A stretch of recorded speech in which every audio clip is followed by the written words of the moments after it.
Hello everyone, welcome back to another episode of your UFC Hot Takes. As always, if you want to be in these videos in the future, go to my community tab, find that specific community post, leave a comment underneath that, and you will have a chance of being in that next video. I put these out every single Thursday, and the video comes out that following Monday. We had a ton of hot takes this week, so I wanted to give you guys a big thank you for everybody who submitted their hot take, but unfortunately we can't get to them all, but I will go through a select few. So let's not waste any more time and let's dive right into your UFC hot takes. Jalen Turner will beat Volkanovski at 155 pounds. And I agree. It's tough for me to agree with this because I think Volk is one of the most skilled strikers in the entirety of the UFC, but I think Jalen Turner is a dangerous and awful matchup for Volk. He is long, he is rangy, but he is a very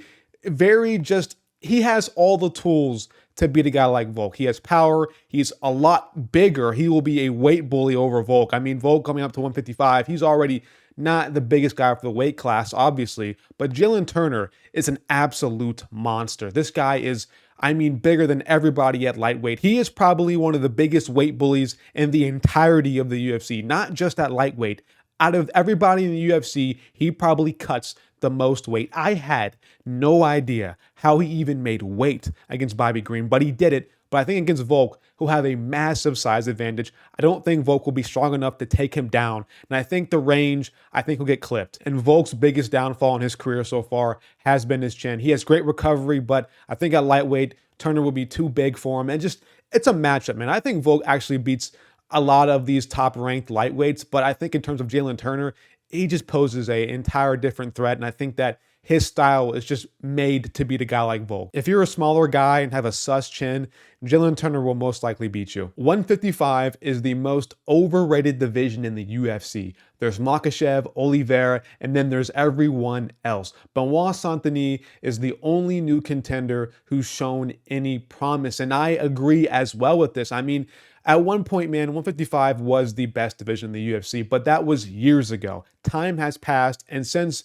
the age of McGregor, since the age of Khabib, it's kind of been on a slow decline. I mean, Dustin Poirier is not fighting anybody outside of the top 5 guys. Gaethje, I mean, he beat Poirier just now, and he beat Fiziev, which is a great win. I actually really rate Gaethje for that. I think he's rapidly improving in his game, but I think outside of that, man, it's like, it's pretty slim pickings. I mean, these new contenders, man, they don't seem to have what it takes to crack the top 5. I mean, look at Fiziev, couldn't beat Gaethje. Look at Gamrot, couldn't beat Dariush. A lot of these older guys, these veterans are just sticking around at lightweight. But even with that being said, I do think that lightweight, it's on its way back to its former glory. I mean, look at Arman Tsarukyan just KOing Beneil Dariush. That was amazing.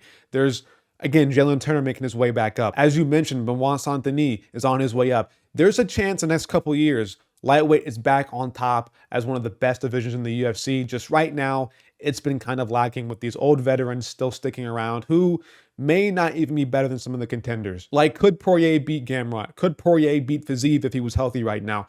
I don't know. If some of these guys actually fought up the rankings, we would have a better idea of it, but we have Chandler still fighting Poirier and Gaethje and just never fighting anybody up the rankings. When is Chandler going to get like a Jalen Turner or a Fiziev or one of these? I don't know. It's just, it's hard. Like, Chandler doesn't fight anybody besides Poirier or Gaethje. And now he's getting blessed with McGregor. So it's weird. The division is always pretty much at a standstill. It's always pretty stagnant at a log jam because these older guys just want to fight each other and not some deserving up-and-comer, but that's why it's kind of fallen out of its grace. These guys only fight each other, but in the future, I think that will change. Colby Covington goes out cold next week. Headshot, night-night. Don't let the bed bugs bite for Colby. So I won't dive too deep into this one because I do have a prediction video I have to get out later in the week, but I'm picking Leon. That's all I'll say. If Volk never went to lightweight and wasted his second title shot, he could have been the GOAT. I'll do you one even better. If he never went to lightweight, period,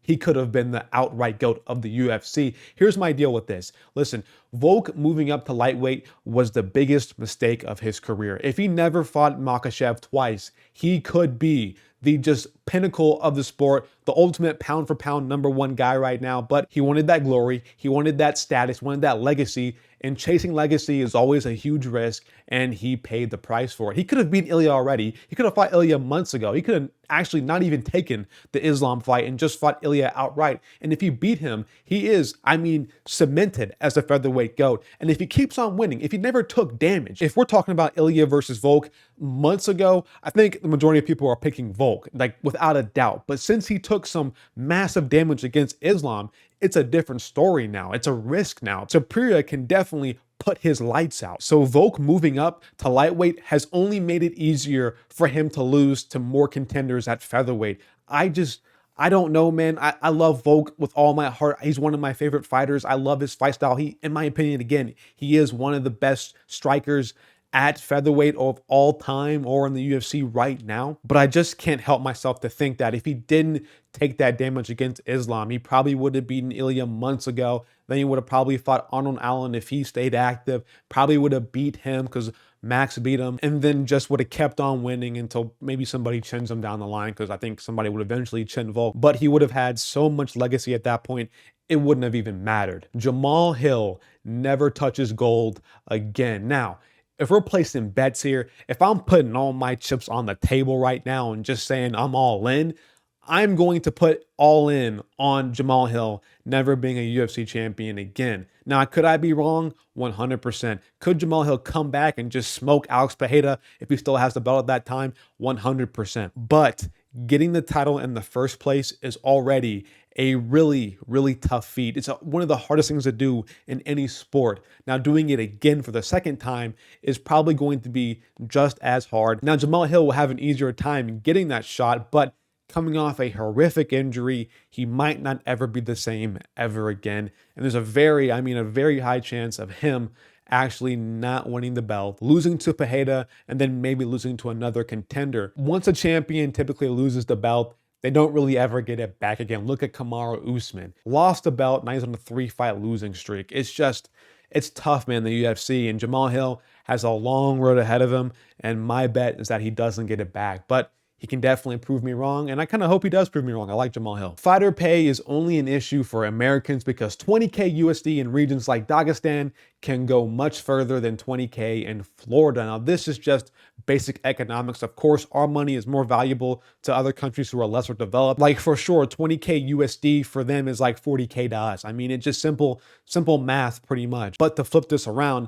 most of these fighters who live outside the US typically move in to train here because it's obviously we have better gyms and better facilities, and just overall we're a better country to suit fighters and improve them and actually build them up to be future champions. So I wouldn't say fighter pay is only for Americans, but a lot of these guys are moving to America because they kind of have to if they want to have real aspirations of being a top contender or a champion and actually making some real money. It's just the market. The market sucks. It just is what it is right now. The economy is trash. We hate it. It is what it is. Fighter pay is always going to be an issue. I'll still stick to my guns because there's ways around the UFC fighter pay. If you can stay active and do the UFC some favors every now and then by taking fights on short notice, you can make more money in the UFC. There's avenues for success, and fighters don't take enough advantage of it. But yeah, I think you're right. Overall, the fighter pay market, it does lend itself to fighters who live outside the US and live in the East or just other countries in general. But America, it's tough, man. It sucks. It is what it is. Ian Gary would have gotten slept by Jeff Neal at UFC 292 like originally planned. Now,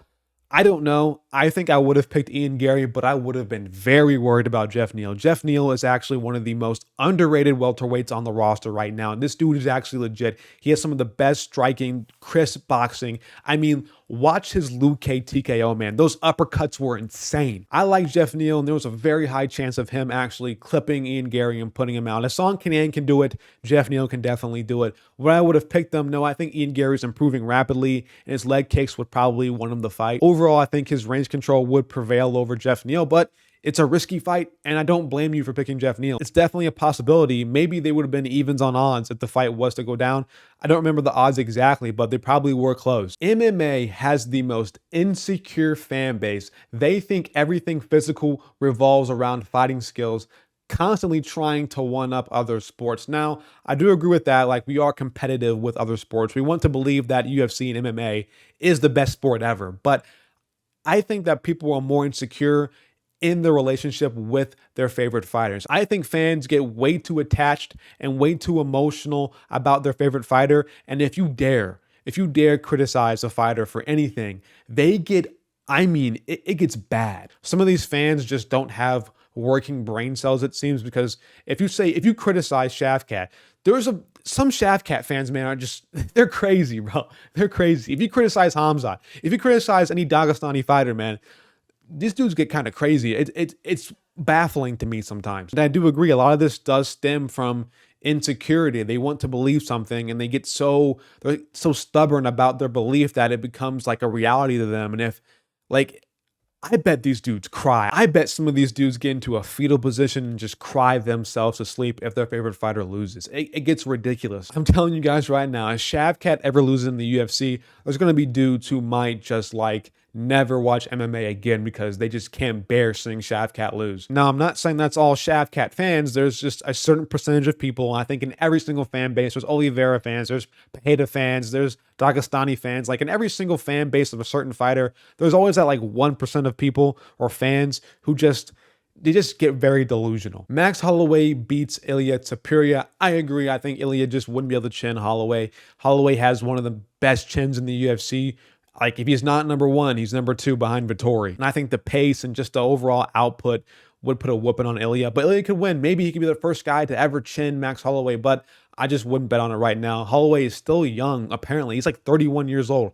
This dude's been in the UFC for so long. He's kind of in his prime still. You know what I mean? Holloway right now is still kind of here to stay. And it's amazing. He's been in the UFC for so long and he's been so good. But if Holloway were to fight Topuria tomorrow, I would take Holloway just barely. I think he would just outstrike and win maybe a 48-47, 49-46 decision if he were to fight Topuria in a 5-rounder. But that's all I have for you guys today. Thank you to everyone who submitted their hot takes, man. I really do appreciate that. We had a ton of comments under my community post, so I couldn't get to everyone. I'm sorry. It's already been 28 minutes into this video, so I have to do a lot of editing. But you guys have requested longer hot take videos, so I will grant you with the Kindle blessing, and I will give you guys longer hot take videos. Hey, it's me from the future.